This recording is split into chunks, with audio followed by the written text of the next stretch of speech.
प्यारे बच्चों, मिति 24 सितंबर दिन वीरवार नूं तुहाडा मैथ का पेपर होया सी। उम्मीद है तुसीं पेपर बहुत वधिया कीता होएगा, सबमिट कीता होएगा। हुण तुहाडे वास्ते उस पेपर का हल लैके आए हाँ ताकि आउण वाले पेपरां दी तैयारी वास्ते फायदा हो सके। सो आओ शुरू करते हाँ तुहाडा 9वीं क्लास का पेपर। साडा पहला प्रश्न सी, एक्स धुरे ते स्थित किसी बिंदु का कोटि कितना होएगा। प्यारे बच्चों, एक्स धुरा तो कोई भी बिंदु होंदा है एक्स 0 यानी भुज एक्स होएगा, कोटि 0 होएगी। एक्स पॉइंट मतलब जो भी पॉइंट दिता होएगा पर कोटि हमेशा 0 होएगा। साडी पहली ऑप्शन सही उत्तर होएगा। दूजा प्रश्न, हेठ दे किहड़ा बहुपद दा सिफर है। प्यारे बच्चों, साडे कोल बहुपद है एक्स जमा 5 एक्स घटाओ 2। असीं दोवां ब्रैकटां नूं इक्वल टू 0 रखते हाँ, 0 के बराबर रख के साडे कोल जवाब आउंदा है एक्स बराबर घटाओ 5 एक्स बराबर 2, यानी घटाओ 5 ਅਤੇ 2 ਦਿੱਤੇ ਹੋਏ बहुपद ਦੀਆਂ ਸਿਫਰਾਂ ਹਨ पर ऑप्शन में केवल घटाओ 5 ही है, इस करके साडा उत्तर घटाओ 5 होएगा। प्रश्न नंबर 3, ए ਅਤੇ बी ਵਿੱਚ ਕੀ संबंध है कोण। प्यारे बच्चों, ਅਸੀਂ देखिए तो एक्स ओ वाई एक रेखा बना रहा है, उस ते 180 डिग्री एंगल। सो पी ओ वाई 90 डिग्री है, जो बाकी बचनगे वो भी 90 डिग्री होएगा। वो ए तो बी कोण बच रहे हैं, यानी ए तो बी पूरक कोण हैं क्योंकि ये दोवें मिल के सम कोण बना रहे हैं, 90 डिग्री कोण बना रहे हैं। इस करके साडी ऑप्शन नंबर 1 साडा सही उत्तर होएगा। प्रश्न नंबर 4, इत्थे असीं पाइथागोरस थ्योरम की वरतों करते हुए चैक करांगे कि ये पाइथागोरस थ्योरम नूं सिद्ध कर रहे हैं। पहला 4 का वर्ग जमा 4 का वर्ग बराबर 16 जमा 16 32, 8 का वर्ग 64 बराबर नहीं हैं। पहली ऑप्शन सही नहीं होएगी। दूजी ऑप्शन, छोटियां दोवां भुजावां के वर्गों का जोड़ 13 आ रहा है, वड्डी भुजा के वर्ग का जोड़ 16 बराबर नहीं आ रहे, पाइथागोरस नहीं साबित हो रही। दूजी ऑप्शन भी गलत होएगी। तीजी ऑप्शन, छोटियां दोवें भुजावां का वर्ग 13 आ रहा, 3 का वर्ग जमा 2 का वर्ग 9 जमा 4 13, तो वर्गमूल 13 का वर्ग भी 13 आता है। दोवें भुजावां का जोड़ वड्डी भुजा के वर्ग के बराबर है, इस करके साडी ऑप्शन नंबर 3 साडा सही उत्तर होएगा। इस तो बाद असीं करते हैं प्रश्न नंबर 5, त्रिभुज दी भुजावां लई सही विकल्प चुनो। प्यारे बच्चों, सानू पता है कि वड्डे कोण के सामने वाली भुजा वड्डी अते छोटे कोण के सामने वाली भुजा छोटी हुंदी है। इस करके 45 डिग्री कोण के सामने ए भुजा सब तो छोटी भुजा होएगी अते 70 डिग्री कोण के सामने डी भुजा सब तो वड्डी होएगी। अर्थात जे असीं वाधे क्रम में लिखीए तो सब तो पहला ए आएगा, फिर पी आएगा, फिर डी आएगा। A less than P less than D, साडी ऑप्शन नंबर 2 साडा सही उत्तर है। इस ते क्लिक करते हुए असीं अगला प्रश्न हल करने वाल तुरांगे। ऑप्शन नंबर 2 साडा सही उत्तर है, A less than P less than D. साडा अगला प्रश्न, प्रश्न नंबर 6, प्यारे बच्चों, त्रिभुज के खेत्रफल हीरो सूत्र में एस की दर्शाता है। सानू पता है परिमाप होंदा है ए जमा बी जमा सी, जेकर भुजावां ए बी सी होण, पर एस दे फार्मूले विच असीं लिखते हाँ ए जमा बी जमा सी बटा 2, यानी एस परिमाप का अध कर रहा है, इसलिए एस त्रिभुज के अर्ध परिमाप नूं दर्शाता है। साडी पहली ऑप्शन साडा सही उत्तर है। अगे संभावना बेटे, मोहन की 0.3 है जितन की, प्रीत की संभावना है 1/2, 1/2 नूं दशमलव विच आपां 0.5 लिख सकते हैं। तीजा प्यारे बच्चों, हरमन की है 20%, 20% बराबर 20/100 0.2 आएगी। इत्थे मोहन की जितन की संभावना 0.3, प्रीत की 0.5, हरमन की 0.2, इस करके प्रीत दे जितन की संभावना सब तो ज़्यादा है। साडी ऑप्शन नंबर 2 साडा सही उत्तर होएगा। प्रश्न नंबर 8, प्यारे बच्चों, कोण 4 की बराबर है। इत्थे त्रिभुज बनी हुई है, 3 कोण अंदर हैं 1 2 3, चौथा कोण त्रिभुज के बाहर आ रहा है अते असीं जानते हाँ कि त्रिभुज का बाहरी कोण ਤ੍ਰਿਭੁਜ ਦੇ ਅੰਦਰਲੇ ਲਾਗਵੇਂ ਕੋਣ ਨੂੰ ਛੱਡ ਕੇ ਬਾਕੀ ਦੋਵਾਂ ਅੰਦਰੂਨੀ ਕੋਣਾਂ ਦਾ ਜੋੜ ਹੁੰਦਾ ਹੈ। ਇਸ ਕਰਕੇ ਕੋਣ 3 ਨੂੰ ਛੱਡ ਕੇ ਬਾਕੀ ਦੋਵੇਂ ਕੋਣ ਜੋੜਾਂਗੇ। ਕੋਣ 4 ਬਰਾਬਰ ਹੋਏਗਾ ਕੋਣ 1 ਜਮਾ ਕੋਣ 2। ਲਾਗਵੇਂ ਕੋਣ ਨੂੰ ਛੱਡ ਦੇਣਾ ਹੈ ਜਦੋਂ ਬਾਹਰੀ ਕੋਣ ਪਤਾ ਕਰਨਾ ਹੈ, ਕਿਉਂਕਿ ਤ੍ਰਿਭੁਜ ਦਾ ਬਾਹਰੀ ਕੋਣ ਅੰਦਰਲੇ ਲਾਗਵੇਂ ਕੋਣ ਨੂੰ ਛੱਡ ਕੇ ਬਾਕੀ ਦੋਵਾਂ ਅੰਦਰੂਨੀ ਕੋਣਾਂ ਦਾ ਜੋੜ। ਸਾਡਾ ਆਪਸ਼ਨ ਆ ਗਿਆ ਕੋਣ 1 ਜਮਾ ਕੋਣ 2। ਆਪਸ਼ਨ ਨੰਬਰ 3 ਸਹੀ ਉੱਤਰ। ਪਿਆਰੇ ਬੱਚੇ, ਪ੍ਰਮੇय ਸੰਖਿਆ P/Q ਨੂੰ ਲਿਖ ਸਕਦੇ ਹਾਂ। ਇਹ ਸਾਡੇ ਮਾਡਲ ਟੈਸਟ ਪੇਪਰ ਵਿੱਚ ਵੀ ਪ੍ਰਸ਼ਨ ਹੈਗਾ ਸੀ। ਸਾਨੂੰ ਪਤਾ ਹੈ ਕਿ ਪ੍ਰਮੇय ਸੰਖਿਆ ਵਿੱਚ P/Q ਕੀ ਹੁੰਦੇ ਹਨ? ਸੰਪੂਰਨ ਸੰਖਿਆਵਾਂ ਅਤੇ Q not equal to 0। Q 0 ਦੇ ਬਰਾਬਰ ਨਹੀਂ ਹੋਣਾ ਚਾਹੀਦਾ। ਸਾਡੀ ਆਪਸ਼ਨ ਨੰਬਰ 3 ਸਾਡਾ ਸਹੀ ਉੱਤਰ ਆ ਰਿਹਾ ਹੈ।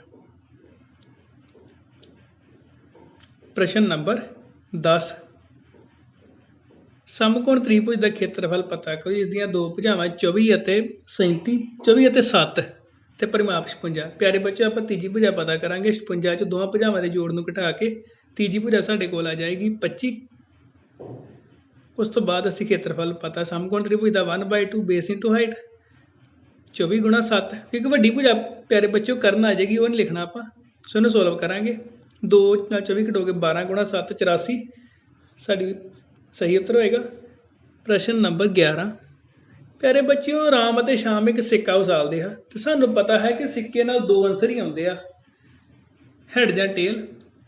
ਸੋ 1/2 ਸਾਡਾ ਸਹੀ ਉੱਤਰ ਹੋਏਗਾ। ਪ੍ਰਸ਼ਨ ਨੰਬਰ 12 ਹੇਠ ਲਿਖਿਆਂ ਚੋਂ ਕਿਹੜਾ ਤ੍ਰਿਭੁਜ ਦੀ ਸਰਬੰਗ ਸਮਤਾ ਦਾ ਨਿਯਮ ਨਹੀਂ ਹੈ? SAS ਵੀ ਹੈ side angle side, ASA angle side angle, SSS side side side, ਪਰ AAA ਰੂਲ ਬੇਟੇ ਇਹ ਸਰਬੰਗ ਸਮਤਾ ਦਾ ਨਿਯਮ ਨਹੀਂ ਹੁੰਦਾ। ਤਿੰਨੇ ਐਂਗਲ ਬਰਾਬਰ ਹੋਣ ਨਾਲ ਸਰਬੰਗ ਸਮਤਾ ਦਾ ਸਾਬਤ ਨਹੀਂ ਕਰਦਾ। ਸਾਡਾ ਚੌਥੀ ਆਪਸ਼ਨ ਸਹੀ ਉੱਤਰ ਹੋਏਗਾ। ਅਗਲੇ ਪ੍ਰਸ਼ਨ ਵਿੱਚ ਸਾਡੇ ਕੋਲ ਅਨੁਪਾਤ ਹੈ ਅਤੇ ਪਰਿਮਾਪ 300 ਹੈ। ਅਸੀਂ ਅਨੁਪਾਤ x ਨਾਲ ਗੁਣਾ ਕਰਕੇ ਬਰਾਬਰ 300 ਰੱਖਾਂਗੇ। ਸੋ 3x 5x 7x ਬਰਾਬਰ 300। ਇੱਥੋਂ ਸਾਡੇ ਕੋਲ x ਦਾ ਮੁੱਲ ਆ ਜਾਏਗਾ 20। ਪਰ ਅਸੀਂ ਭੁਜਾਵਾਂ 3x ਮੰਨੀਆਂ ਹਨ। ਸੋ 3 ਗੁਣਾ 20, ਫਿਰ 5 ਗੁਣਾ 20, 7 ਗੁਣਾ 20। ਸਾਡੇ ਕੋਲ ਤਿੰਨੇ ਭੁਜਾਵਾਂ ਆ ਜਾਣਗੀਆਂ। ਸੋ ਭੁਜਾਵਾਂ ਆ ਜਾਣਗੀਆਂ ਸਾਡੇ ਕੋਲ 60, 100, 140। ਇੱਥੇ ਅਸੀਂ ਹੀਰੋ ਫਾਰਮੂਲੇ ਦੀ ਵਰਤੋਂ ਕਰਾਂਗੇ ਪਿਆਰੇ ਬੱਚਿਓ। ਹੀਰੋਨ ਫਾਰਮੂਲੇ ਦੀ ਵਰਤੋਂ ਕਰਦੇ ਹੋਏ ਸਾਡੇ ਕੋਲ ਖੇਤਰਫਲ ਆ ਜਾਏਗਾ 1500 ਵਰਗਮੂਲ 3 ਸਾਡਾ ਉੱਤਰ ਹੋਏਗਾ। ਇਸ ਤੋਂ ਬਾਅਦ ਪਿਆਰੇ ਬੱਚਿਓ ਪ੍ਰਸ਼ਨ ਨੰਬਰ 14 ਕਰਾਂਗੇ। ਪ੍ਰਸ਼ਨ ਨੰਬਰ 14 ਵਿੱਚ ਉਹ ਕਹਿ ਰਹੇ ਨੇ ਕਿ 1/2 ਵਰਗਮੂਲ 5 ਦੇ ਹਰ ਦਾ ਪਰਿਮੇਯੀਕਰਨ ਕੀਤਾ ਜਾਂਦਾ ਹੈ ਤਾਂ ਵਰਗਮੂਲ K/10 ਬਣ ਜਾਂਦਾ ਹੈ। K ਦਾ ਮੁੱਲ ਪਿਆਰੇ ਬੱਚਿਓ ਅਸੀਂ ਇੱਥੇ 1/2 ਵਰਗਮੂਲ 5 ਦਾ ਪਰਿਮੇਯੀਕਰਨ ਕਰਨਾ ਹੈ। ਪਰਿਮੇਯੀਕਰਨ ਕਰਨ ਵਾਸਤੇ ਵਰਗਮੂਲ ਵਾਲੀ ਸੰਖਿਆ ਨੂੰ ਉੱਪਰ ਥੱਲੇ ਗੁਣਾ ਕਰਦੇ ਹਨ। 1 ਵਰਗਮੂਲ 5 ਨਾਲ ਗੁਣਾ ਹੋਏਗਾ, ਹੇਠਾਂ 2 ਗੁਣਾ ਵਰਗਮੂਲ 5 ਦੀ ਘਾਤ 2, 2 ਵਰਗਮੂਲ ਨਾਲ ਪਾਵਰ 2 ਵਰਗਮੂਲ ਦੇ ਸਾਈਨ ਨਾਲ ਖਤਮ ਹੋ ਜਾਏਗੀ। ਉੱਪਰ ਵਰਗਮੂਲ 5, ਹੇਠਾਂ 2 ਗੁਣਾ 5 ਯਾਨੀ ਵਰਗਮੂਲ 5/10। ਸੋ ਇੱਥੇ K ਦੇ ਸਥਾਨ ਤੇ 5 ਆ ਰਿਹਾ ਹੈ। ਸਾਡੀ ਆਪਸ਼ਨ ਨੰਬਰ 3 ਸਹੀ ਉੱਤਰ ਹੋਏਗਾ। ਪ੍ਰਸ਼ਨ ਨੰਬਰ 15 ਇੱਥੇ ਪਿਆਰੇ ਬੱਚਿਓ x ਤੇ 130 ਦੋਵੇਂ ਸੰਗਤ ਕੋਣ ਹਨ ਤੇ ਸਾਨੂੰ ਪਤਾ ਹੈ ਕਿ ਸੰਗਤ ਕੋਣ ਬਰਾਬਰ ਹੁੰਦੇ ਹਨ। ਇਸ ਕਰਕੇ x ਬਰਾਬਰ ਹੋਏਗਾ 130 ਡਿਗਰੀ। ਇਹ ਸੰਗਤ ਕੋਣ ਕਿਉਂ ਹਨ? ਕਿਉਂਕਿ AB ਅਤੇ CD ਸਮਾਂਤਰ ਭੁਜਾਵਾਂ ਹਨ। ਇਸ ਕਰਕੇ x ਤੇ 130 ਸੰਗਤ ਕੋਣ ਬਣ ਰਹੇ ਹਨ। x ਦਾ ਮੁੱਲ ਆਏਗਾ 130 ਡਿਗਰੀ। ਸਾਡੀ ਆਪਸ਼ਨ ਨੰਬਰ 3 ਸਾਡਾ ਸਹੀ ਉੱਤਰ ਹੈ। ਪ੍ਰਸ਼ਨ ਨੰਬਰ 16 x ਦਾ ਮੁੱਲ ਪਤਾ ਕਰੋ। ਇੱਥੇ ਪਿਆਰੇ ਬੱਚਿਓ ਦੇਖੀਏ ਤਾਂ ਸਨਮੁਖ ਭੁਜਾਵਾਂ ਬਰਾਬਰ ਹਨ। ਇਸ ਕਰਕੇ ਇਹ ਸਮਾਂਤਰ ਚਤੁਰਭੁਜ ਬਣ ਰਹੀ ਆ। ਸੋ ਪਹਿਲਾਂ ਆਪਾਂ SPQ ਤ੍ਰਿਭੁਜ ਵਿੱਚ ਕੋਣ Q ਪਤਾ ਕਰਾਂਗੇ ਐਂਗਲ ਸਮ ਪ੍ਰੋਪਰਟੀ ਲਾ ਕੇ। 180 ਤੋਂ ਦੋਵੇਂ ਕੋਣਾਂ ਦਾ ਜੋੜ ਘਟਾ ਕੇ 32 ਤੇ 115 ਦਾ ਸਾਡੇ ਕੋਲ Q ਦਾ ਮੁੱਲ ਆ ਜਾਏਗਾ 33 ਡਿਗਰੀ। ਹੁਣ ਕਿਉਂਕਿ SR ਤੇ PQ ਸਮਾਂਤਰ ਭੁਜਾਵਾਂ ਹਨ, ਇਸ ਕਰਕੇ ਇੱਥੇ ਅਸੀਂ ਕੋਣ X ਅਤੇ PQX ਇਕਾਂਤਰ ਅੰਦਰਲੇ ਕੋਣ ਬਣ ਰਹੇ ਹਨ ਤੇ ਅਸੀਂ PQX ਦਾ ਹੁਣੇ ਮੁੱਲ ਪਤਾ ਕੀਤਾ ਹੈ 33 ਡਿਗਰੀ। ਕਿਉਂਕਿ ਇਕਾਂਤਰ ਕੋਣ ਬਰਾਬਰ ਹੁੰਦੇ ਹਨ, ਇਸ ਕਰਕੇ X ਵੀ ਸਾਡਾ ਆ ਜਾਏਗਾ 33 ਡਿਗਰੀ। ਪਿਆਰੇ ਬੱਚੇ ਇਕਾਂਤਰ ਕਿਉਂ ਹੋਏ ਨੇ? ਕਿਉਂਕਿ SR ਤੇ PQ ਸਮਾਂਤਰ ਭੁਜਾਵਾਂ ਹਨ।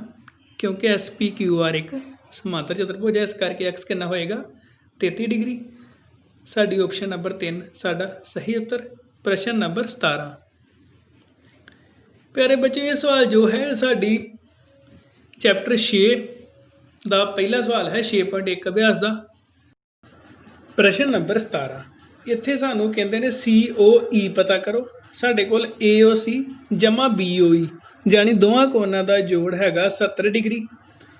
तो असीं प्यारे बच्चों इत्थे देखिए तो AOB एक रेखा बना रहे हैं ਅਤੇ ਸਾਨੂੰ पता है कि रेखा के एक ही पासे बने कोणां का जोड़ 180 डिग्री हुंदा। इस करके AOC जमा कोण COE जमा कोण BOE बराबर 180 डिग्री होएगा। तो साडे कोल AOC जमा BOE दोवां साइड ते कोणां का जोड़ 70 डिग्री पहला है। सो 70 डिग्री प्लस कोण COE बराबर 180 डिग्री। 70 डिग्री कोण सज्जे पासे आके एक घटाओ का हो जाएगा, साइन बदल जाएगा। सो कोण COE बराबर 180 घटाओ 70 बराबर 110 डिग्री। साडी ऑप्शन नंबर 4 साडा सही उत्तर होएगा। इस तो बाद प्यारे बच्चों असी करांगे अगला सवाल प्रश्न नंबर 18। प्रश्न नंबर 18 सरल करो। 3 जमा वर्गमूल 3 3 घटाओ वर्गमूल 3। ਅਸੀਂ ਜਾਣਦੇ ਹਾਂ कि A जमा B A घटाओ B बराबर A स्केयर घटाओ B स्केयर। ਇੱਥੇ ਇਹ ਸੂਤਰ ਦੀ ਵਰਤੋਂ ਕਰਾਂਗੇ। A जगह ਤੇ 3 ਆ ਰਿਹਾ, B जगह ਤੇ वर्गमूल 3 ਆ ਰਿਹਾ। ਸੋ 3 ਦਾ ਵਰਗ ਘਟਾਓ वर्गमूल 3 ਦਾ ਵਰਗ। वर्गमूल ਨਾਲ वर्ग ਦਾ ਸਾਈਨ ਕਟ ਹੋ ਜਾਂਦਾ ਹੈ। ਸੋ 9 ਘਟਾਓ 3 ਬਰਾबर 6। ਸਾਡੀ ਪਹਿਲੀ ਆਪਸ਼ਨ ਸਾਡਾ ਸਹੀ ਉੱਤਰ ਹੋਏਗਾ। ਪ੍ਰਸ਼ਨ ਨੰਬਰ 19। प्यारे बच्चों 30 गेंदा जो 6 वार चौका मारती है कोई बल्लेबाज, मतलब 24 गेंदा ते चौका नहीं मारे जाता। कुल गेंदा 30 हैं, चौका ना मारे जाने की संभावना की होएगी 24 बटा कुल किनियां 30। 6 के भड़ ते कट हो जाएगा, 6 चौका 24 6 5 30 4 बटा 5। सो चौका ना मारे जाने की संभावना की होएगी 4 बटा 5। साडी ऑप्शन नंबर 2 साडा कोरैक्ट उत्तर, साडा सही उत्तर होएगा। सो आखिरी प्रश्न प्यारे बच्चों, एक सम चतुर्भुज के आकार वाले खेत में 18 गावां नूं चराउण लई हरा घाह है। हरेक भुजा 30 मीटर विकर्ण 48 खेत्रफल पता करो। इत्थे असीं देखांगे तो मान लो ABCD साइड है, सम चतुर्भुज है, हरेक साइड 30 बेटे ते डायगनल 48।